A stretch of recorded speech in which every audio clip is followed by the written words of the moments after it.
Hello students, welcome to Kusum classes. तो बच्चों, आज की इस वीडियो में हम करेंगे क्लास 8 की मैथ एक्सरसाइज 10.1 का क्वेश्चन सेकंड करेंगे बच्चों इस वीडियो में। ठीक है, कल क्वेश्चन फर्स्ट किया था हमने, आज सेकंड कर रहे हैं। देखिए हमारा क्वेश्चन क्या है कि सरल कीजिए और उत्तर को धनात्मक घातांक के रूप में व्यक्त कीजिए।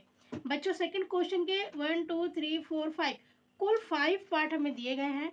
हमें क्या करना है, इनको पहले तो सरल करना है और फिर इनके घातांक को हमें धनात्मक के रूप में लिखना है। तो बच्चों देखो, जैसे हमारे यहाँ देख रहे हो आप बुक में, ये हमें ना कुछ ये नियम दिए गए हैं। तो इन नियमों का भी ना हमें इन क्वेश्चनों में यूज़ करना है। ठीक है, इन नियमों को यूज़ करते हुए हम इनको सरल करेंगे इस क्वेश्चन को, फिर इनको घातांक के रूप में लिखेंगे। अब इन नियमों को आपको याद करना पड़ेगा। ठीक है, चलिए नियम को समझेंगे हम क्वेश्चन को करते करते अपने। ठीक है, तो सबसे पहला जो हमारा क्वेश्चन है बच्चों, वो क्या है? हमारा क्वेश्चन जो है सबसे पहला है पॉइंट, वो है -4 की घात है हमारी 5।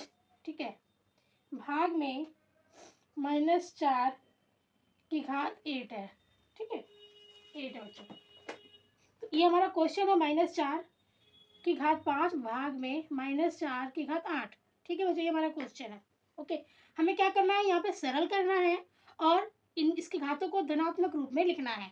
तो बच्चों आप देखिए, यहाँ पर जो इसकी घात है ना, ये पहले से ही धनात्मक रूप में लिखी हुई है, माइनस में नहीं है, इसका मतलब ऋणात्मक नहीं है। ठीक है, अब यहाँ क्वेश्चन देखिए, यहाँ पर नीचे जो है दोनों आधार जो है यहाँ पे, ये दोनों सेम है, -4 ये भी है, -4 ये भी है। यहाँ घात अलग अलग है। ठीक है बच्चे, और बीच में डिवाइड है, बीच में भाग है। तो जब ये कंडीशन हो कि जब हमारे आधार सेम हो, जब हमारे आधार सेम हो और बीच में भाग हो, ये दोनों को हम नीचे जो है ना, हम इनको आधार बोलेंगे। तो जब हमारे आधार सेम है और बीच में भाग है और जो हमारी घातें हैं वो अलग अलग हैं, ये m है और ये n है, जब घातें अलग अलग हैं, तो इस कंडीशन में बच्चों हम कौन सा नियम यूज़ करेंगे? हम यहाँ पे यूज़ करेंगे, घातें हमारी सेम है ना, बराबर है, तो हम इसको एक बार लिख लेंगे। और यहाँ पर भाग है तो घातें हमारे यहाँ पे क्या हो जाएंगी बच्चों? घटा हो जाएंगी। घातों की हम क्या कर देंगे? घटा कर देंगे, m माइनस n हो जाएगा हमारा। ठीक है, तो इस नियम का यूज़ हम यहाँ पे करेंगे। तो हमारा जो ये आधार है -4, इसको हम एक बार लिख लेंगे बच्चों। ठीक है, और ये घातों की घटा हो रही, तो ये हम घातों की घटा कर देंगे। 5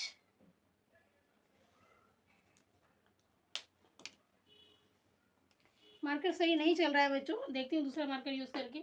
घात को मैंने एक बार लिख दिया, सॉरी आधार को मैंने एक बार लिख दिया, अब घातों की मैं घटा कर दूंगी। तो 5 माइनस में 8, देखिए हम घटा हो रही है ना, घातों की घटा हो रही है, तो यहाँ पर मैंने घटा कर दिया। ठीक है, अब ये -4 को तो हम ऐसे ही लिख लेंगे, और हम जब घात की घटा करेंगे तो -8 में से 5 जाएगा बच्चों, तो कितना बचेगा? 3 बचेगा, और बड़ी संख्या के साथ माइनस का निशान है तो माइनस आ जाएगा। ठीक है, अब इतना आपको समझ में आ गया। अब देखिए हमारा ना यहाँ पे घात जो है वो माइनस में आ रहा है, ऋणात्मक आ रहा है, पर हमें तो धनात्मक चाहिए। तो घात को हम धनात्मक करने के लिए हम क्या करेंगे, यहाँ पर हम 1 लगाएंगे बटे में 4 है ना, और इसकी घात -3 है ना। अब इसको घात को धनात्मक बनाने के लिए, मतलब प्लस में बनाने के लिए हम क्या कर देंगे, यहाँ पे पहले हम नीचे 1 लगाएंगे, फिर इसको पलट देंगे। ठीक है, फिर 1 हमारा ऊपर चला जाएगा और नीचे हमारा आ जाएगा ये -4। देखिए हम जब पलटेंगे ना बच्चों, तो हमारा आधार में कोई चेंज नहीं होगा, माइनस था 4 के साथ तो माइनस रहेगा। सिर्फ हमारा क्या चेंज होगा, ये जो हमारी घात थी वो माइनस में थी, तो यहाँ पर हमारी घात जो है वो प्लस में हो गई। ठीक है, माइनस था 3 के साथ, यहाँ माइनस नहीं आया है। ओके, सिर्फ इतना ही चेंज होगा। पलटने से क्या होता है, हमारा ये घात जो है हमारी धनात्मक हो जाती है। तो बच्चों इसका आंसर जो है यही होगा, क्योंकि यहाँ पर लिखा हुआ है, क्वेश्चन हमारा क्या कह रहा है कि सरल कीजिए और घातों को धनात्मक रूप में लिखिए। तो हमारी धनात्मक रूप में हमारी घात आ गई। अब इसको आगे हमें गुणा नहीं करना है, -4 ये नहीं करना है, क्योंकि हमें यहाँ पे दिया हुआ है, हमें से क्वेश्चन में कहा गया है कि घात को धनात्मक रूप में लिखिए, सो हमारा आ गया। तो ये इसका आंसर होगा बच्चों। ठीक है, अब हम नेक्स्ट इसका सेकंड पॉइंट करते हैं। सेकंड पॉइंट का क्वेश्चन है ना बच्चों, मैं यहाँ लिख लेती हूँ। ठीक है, तो देखिए सेकंड पॉइंट जो है हमारा बच्चों, वो है 1 बटे में 2 की घात 3। 1 बटे में 2 की घात 3 है, और पूरे पे ब्रैकेट है बच्चों, और यहाँ पे 2 है। ठीक है, क्वेश्चन समझना जरूरी है। पहले 1 बटे में 2 की घात 3 है और यहाँ पे 2 है। ठीक है बच्चों। तो यहाँ पर भी ना एक नियम लागू हो रहा है बच्चों हमारा। देखिए आधार हमारा क्या है, देखिए a की घात m, अगर मान लो m होगी, देखिए a की घात m, अब इस पूरे के ब्रैकेट पूरे पे n की घात है, ठीक है ना, पूरे पे क्या है n की घात है। तो इस सिचुएशन में क्या होता है, इन घातों की गुणा हो जाती है m गुणा में n, ठीक है। अगर ऐसे में हो ना ब्रैकेट के अंदर घात है, ब्रैकेट के बाहर घात है, तो घातों की गुणा हो जाएगी, ठीक है। यही चीज यहाँ पर भी होगी। देखिए इस पूरे पे 2 है, इसका मतलब कि 1 की घात भी 2 है और 2 की घात भी 2 होगी, ठीक है। इस पूरे पे ही 2 है घात, तो इसको कैसे करेंगे, देखिए ये जो दोनों है ना आपस में गुणा हो जाएंगी। तो हम इसको इस तरीके से करेंगे, देखिए 1 की घात तो 2 होगा ही, है ना, बटे में 2 की घात हमारी 3 दूनी 6 हो जाएगा। 2 की घात कितना हो जाएगा, 3 दूनी 6, मतलब 3 और 2 आपस में गुणा हो जाएगा। तो हमारा ये हो जाएगा, एक का अगर स्क्वायर करते हो, एक एकम, एक को 2 बार गुणा करोगे, एक गुणा एक तो एक ही आएगा, तो एक ही होगा यहाँ पे, बटे में 2 की घात 6 हो जाएगा। यहाँ पे कितना हो गया बच्चों हमारे यहाँ पे, 2 की घात 6 हो गया, ठीक है। इतना समझ में आ गया आपको, तो यही हमारा इसका आंसर होगा, ठीक है। अब हम यहाँ पे तीसरा पॉइंट कर लेते हैं अपना। यहाँ पे बच्चों हमारा तीसरा पॉइंट है, तीसरा जो हमारा है क्वेश्चन वो क्या है बच्चों, तीसरा क्वेश्चन है -3 की घात 4, -3 की घात 4 है, गुणे में 5 बटे में 3 की घात 4 है। इस पूरे की घात 4 है बच्चों, ठीक है, इस पूरे की घात क्या है, 4 है।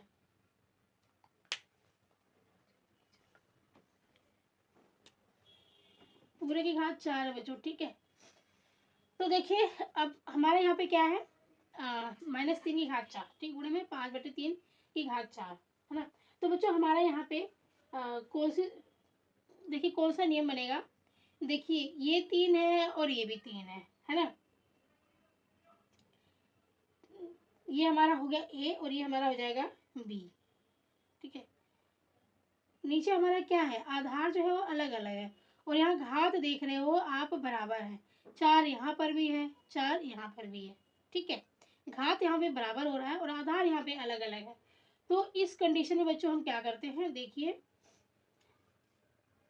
ए गुणा में बी, बीच में बी का ये गुणा का भी निशान है ना, तो ए हमारा ये हो गया गुणा हो गया हमारा, और बी ये हो गया हमारा। अब यहाँ पे क्या है, आधार अलग अलग है, आधार हमारा अलग अलग है, यहाँ घात जो है वो बराबर है ना। तो मान लीजिए ए की घात m और b की घात m, यहाँ घात बराबर है इसलिए यहाँ पे घात मैंने बराबर कर दिया है, ठीक है। अब इसका हमारा क्या होगा बच्चों, मार्कर ही नहीं चल रहा बच्चों, मैं तो मार्कर से ही परेशान रहती हूँ। क्या है इस वजह से स्टोरेज फुल हो जा रहा है, ये फुल नहीं हुई है, बंद होगी वीडियो।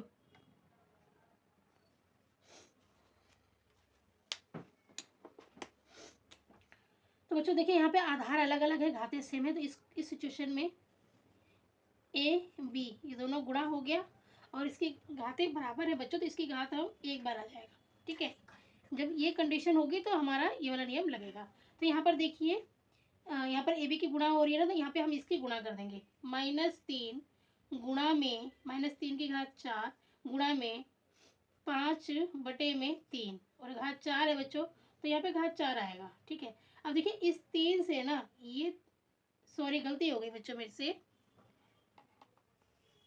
देखिए यहाँ पे क्या है ए बी है ना, ए बी की गुणा करते हैं घात एक बार लिख देते हैं, इसी तरीके से हम इसको भी लिखेंगे, -3 गुणे में 5 बटे में 3।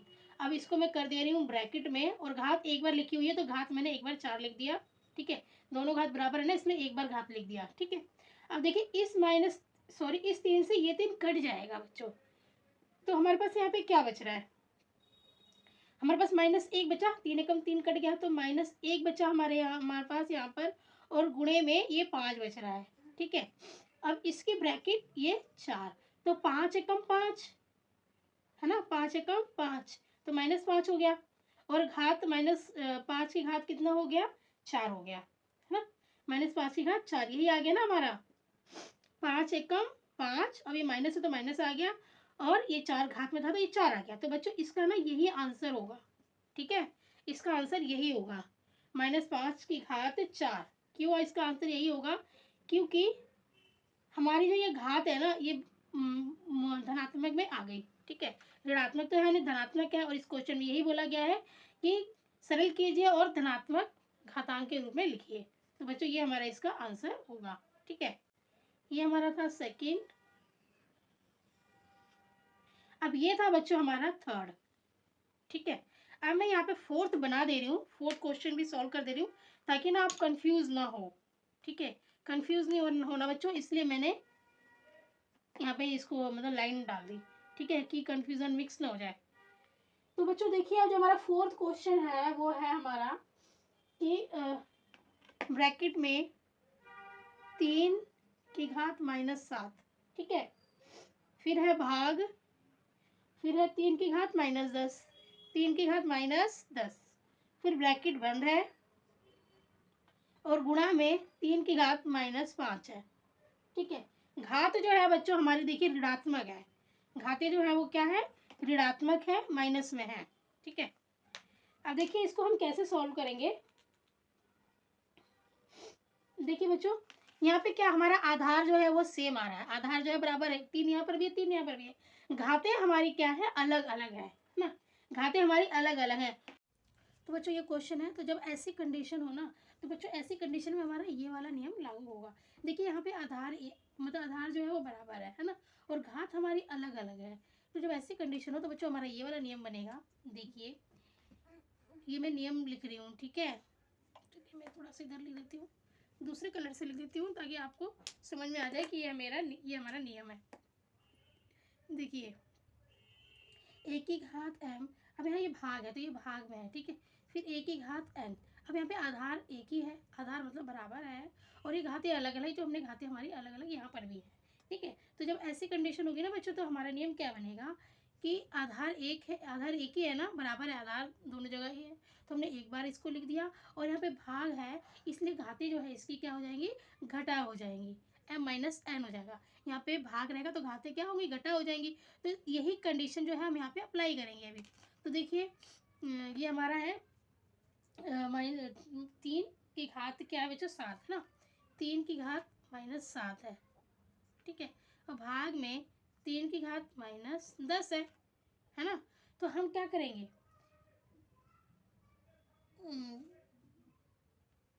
और ये भी तो है हमारा, ये है ना, ये भी तो है, गुणा में 3 की घात -5, इसको भी हम लिख लेंगे, ठीक है। अब यहाँ पर देखिए ये यहाँ पर ना ये दोनों ही तीन आधार बराबर है, तो हम एक बार 3 लिख लेंगे, और यहाँ पर इन घातों का क्या कर देंगे, हम घटा कर देंगे। तो देखिए -7 तो पहले से था, -7 हमने लिख दिया, ठीक है। और ये जो घटा है ना, ये फार्मूले वाला भी घटा आएगा, मतलब नियम वाला भी घटा यहाँ पर आ जाएगा, और एक ये -10 जो है वो क्वेश्चन का -10 है, वो ये आ गया। समझ में आ गया आपको, -7 तो हमारा पहले से ही था, फिर ये माइनस, ये वाला माइनस आ गया नियम वाला, फिर -10 हमारा जो 10 के साथ माइनस है तो वो आ गया, ठीक है। इतना समझ में आ गया आपको। अब गुणा में ये 3 की घात -5, ये तुम्हारा चलता रहेगा। समझ में आ गया, आ रहा है ना बच्चों आपको।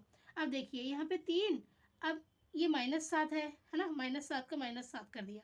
अब ये घटा और घटा यहाँ पे जमा हो जाएगा, ठीक है, जमा 10 हो जाएगा, घटा और घटा जमा हो गया, जब घटा और घटा की गुणा हो गई तो यहाँ जमा हो गया, तो घटा 10 आ गया, फिर गुणा में 3 की घात -5।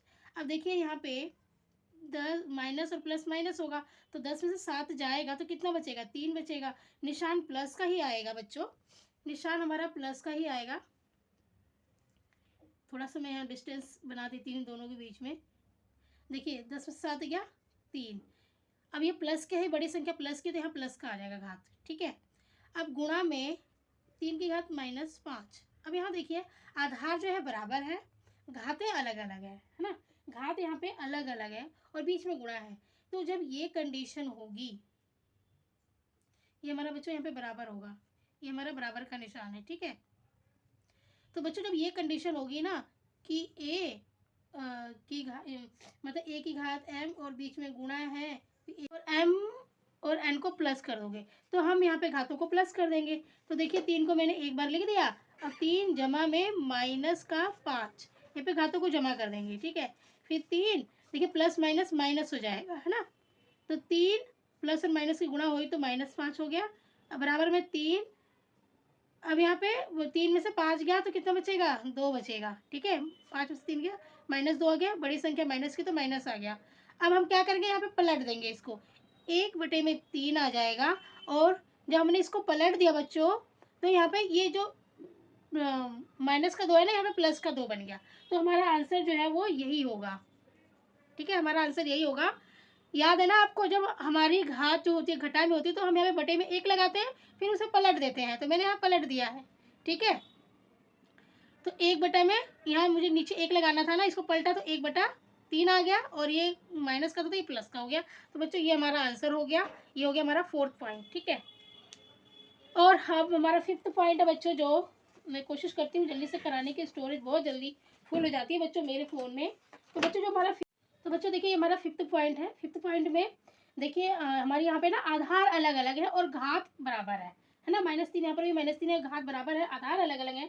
तो बच्चों जब ये कंडीशन हमारी होगी तो हमारा देखिए किस तरीके से हमारा नियम बनता है, ठीक है बच्चों।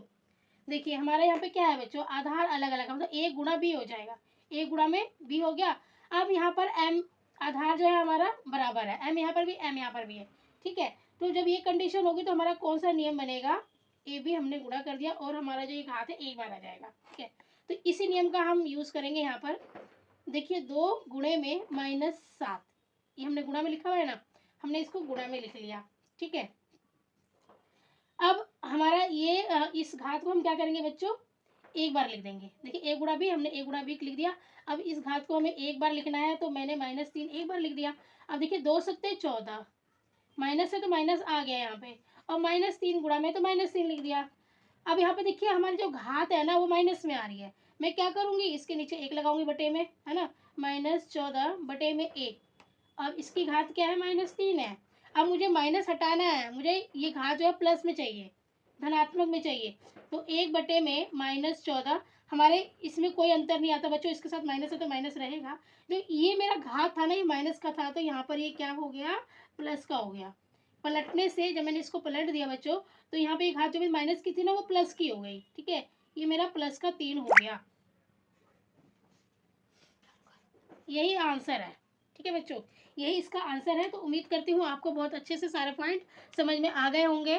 और क्वेश्चन अगर समझ में आ गया तो प्लीज़ मेरी वीडियो को लाइक कीजिए, चैनल पे नए हैं तो सब्सक्राइब करके बेल आइकन पे ज़रूर प्रेस कर लेना बच्चों। ये मैंने नियम लिखा है, ठीक है, कंफ्यूज नहीं होना, ये नियम है, ठीक है।